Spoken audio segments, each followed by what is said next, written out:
یلغه تنایی. برای چی رفتی نوشتی؟ تو که میدونستی تهش اینجوری میشه.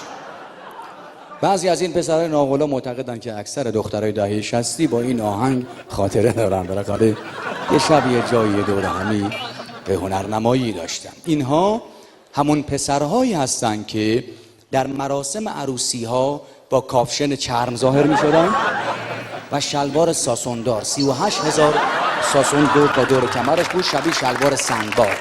پاچه هام تنگ، یه جفت کتونی سفیدم می پوشیدن، زیرش سبز رنگ بود. حالت استنبای هم وای میستادن، تکون نمی خوردن. آماده بودن همچی که آهنگ جونی جونی من لیلا پخش بشون اینا دیوانه میشد.